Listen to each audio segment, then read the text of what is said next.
Have you ever wondered how the truly wealthy stay wealthy? Not just for one generation, but for 3, 4, sometimes even 10 generations. Because here's something that might shock you.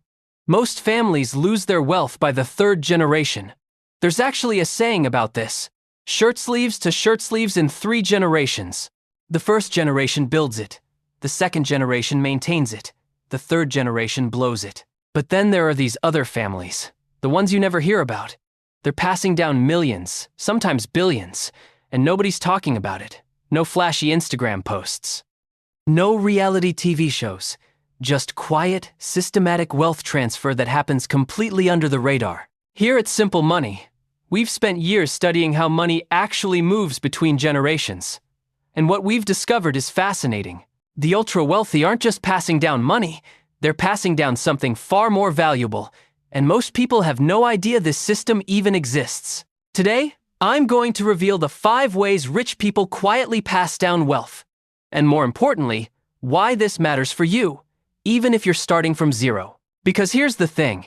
Once you understand how wealth really moves, you can start building these same systems on whatever scale you're working with. So here's what's really happening in most families. Someone works their entire life. They save money.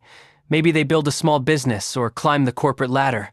They accumulate maybe $50,000, maybe $200,000, maybe even $500,000 if they're really disciplined.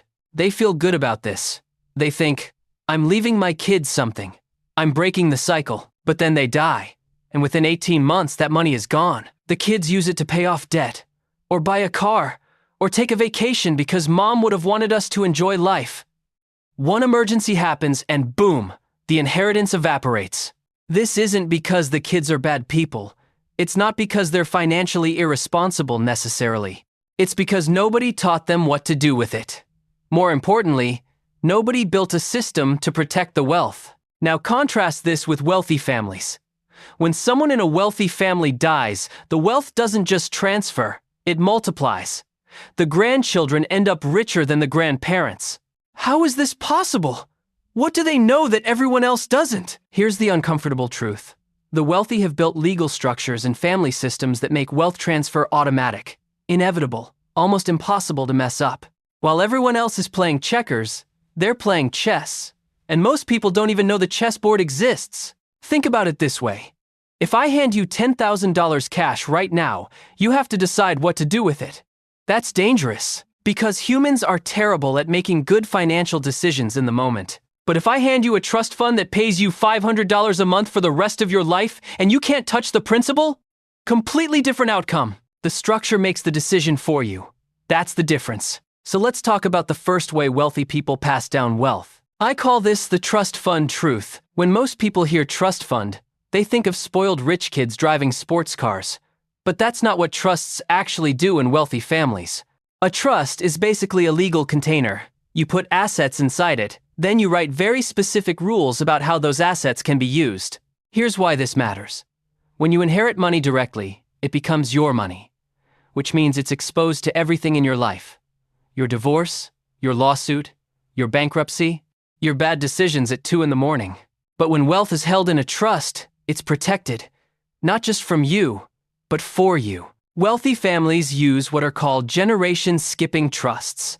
They set up money not for their kids, but for their grandkids, or great-grandkids. Why? Because of something psychologists call temporal discounting.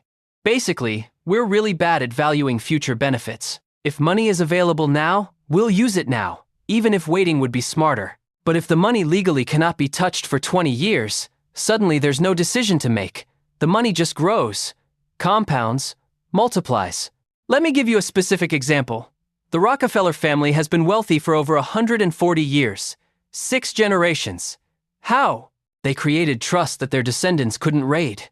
The trusts paid out income, but the principal was locked up, protected, growing. Meanwhile, most lottery winners are broke within 5 years. Same with most professional athletes. And most people who receive inheritances.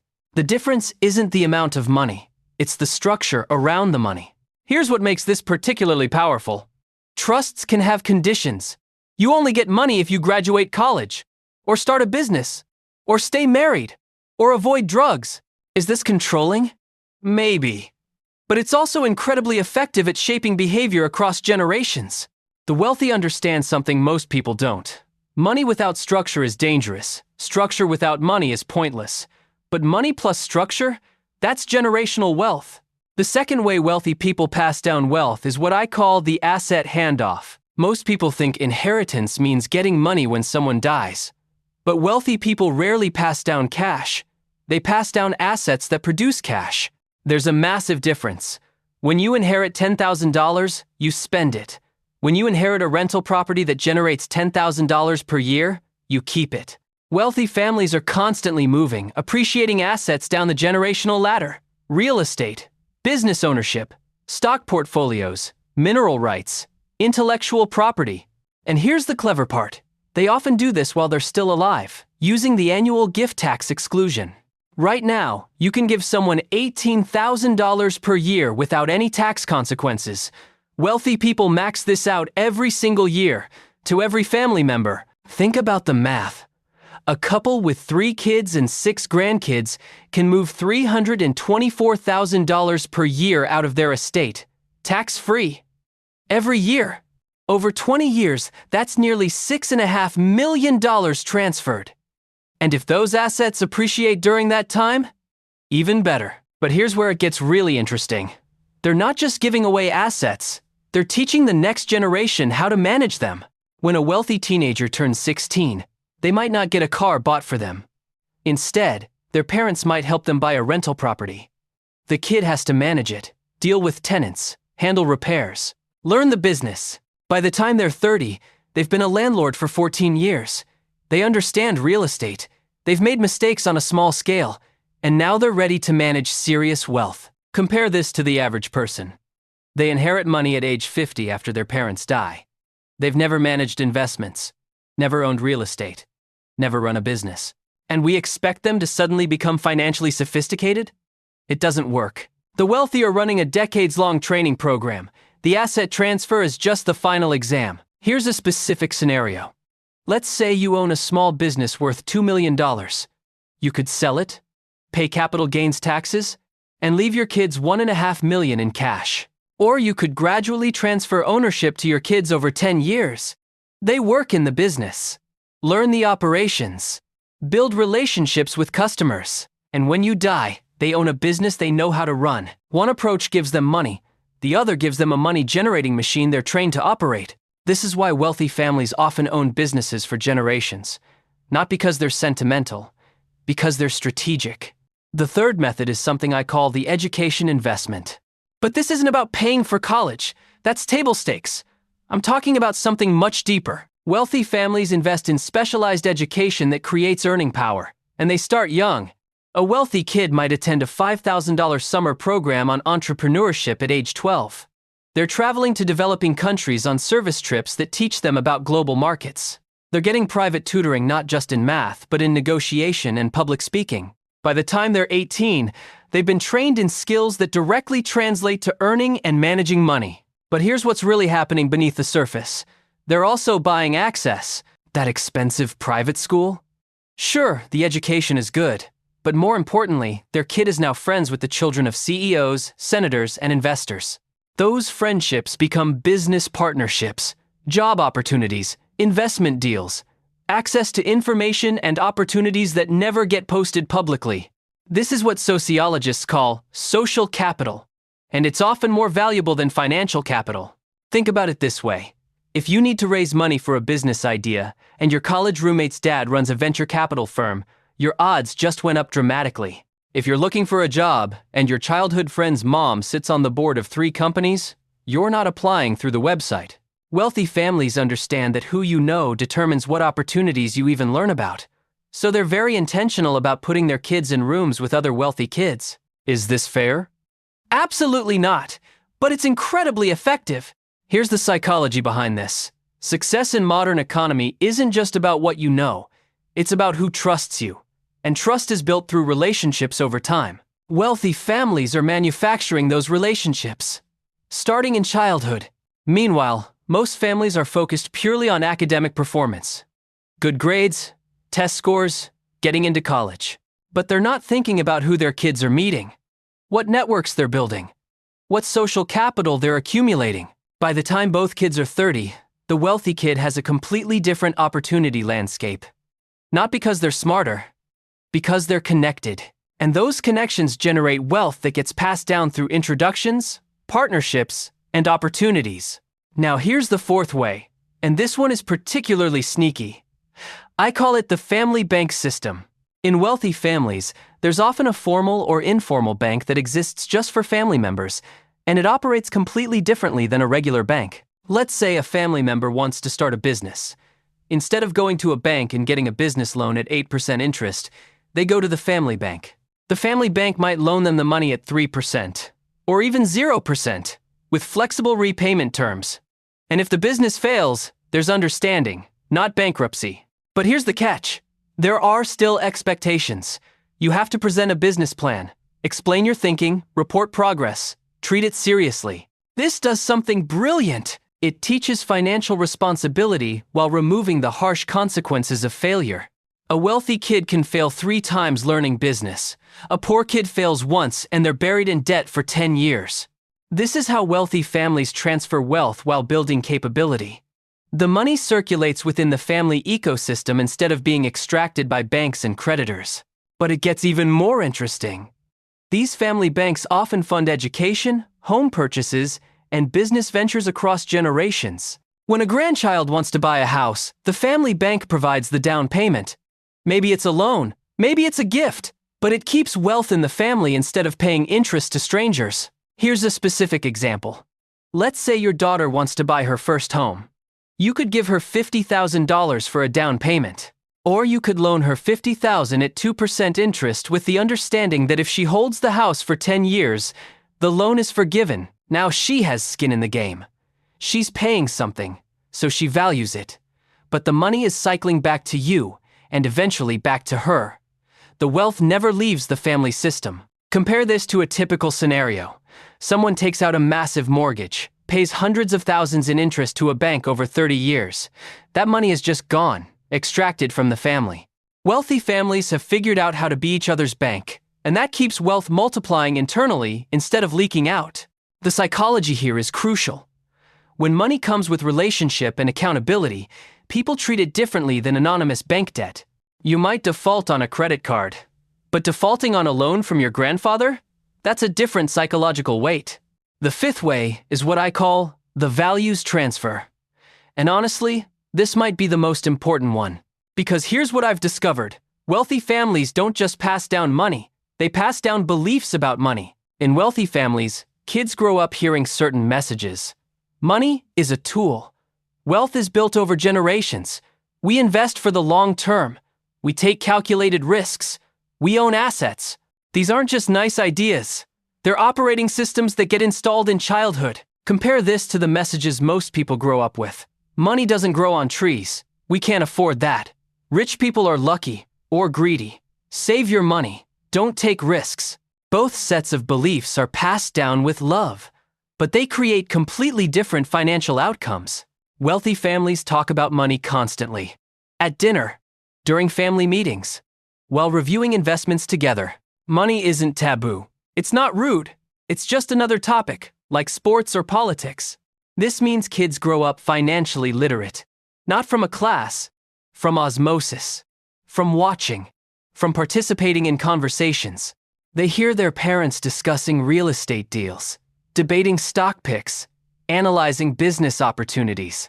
By the time they're adults, they've absorbed thousands of hours of financial education. They didn't study it, they lived it. Here's where this becomes really powerful. Wealthy families often have explicit family mission statements about wealth. Something like, "Our family builds businesses that serve communities and provide opportunities for future generations." This frames wealth as responsibility, not just luxury. It gives meaning and purpose to financial success, and it creates pressure to maintain and grow the wealth, not for personal consumption, but for family legacy. Think about the psychology of this. If you inherit $2 million and it's just your money, you might spend it, buy a nice house, travel, enjoy life. But if you inherit $2 million, that represents 4 generations of family sacrifice, and you know you're expected to pass down $4 million? Different mindset entirely. You're not the owner, you're the steward. Big difference. Wealthy families are essentially running multi-generational wealth-building projects, and every member sees themselves as part of that project. This is why you see some families wealthy for centuries.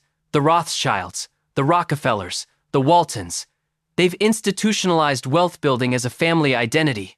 Now here's what nobody wants to admit, and this is going to be uncomfortable. Most of what I just described is completely legal, but it's also completely inaccessible to most people. Setting up trusts costs thousands of dollars.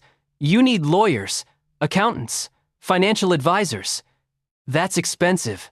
Transferring assets while you're alive assumes you have assets to transfer. Most people don't. The family bank system requires surplus capital. Most families are living paycheck to paycheck. Even the values transfer is harder when you're stressed about money constantly. When bills are overdue. When you're working 2 jobs. So there's this brutal irony. The strategies that keep wealthy families wealthy are difficult to implement when you're not already wealthy. It's not impossible, but it requires a completely different approach. Here's what makes this even more insidious. These wealth transfer strategies compound over generations. A family that's been doing this for 3 generations is so far ahead that catching up seems impossible. They have trusts stacked on trusts. Assets generating passive income. Networks that span industries and countries. Values, systems that automatically produce financial success. Meanwhile, a first-generation wealth builder is starting from zero.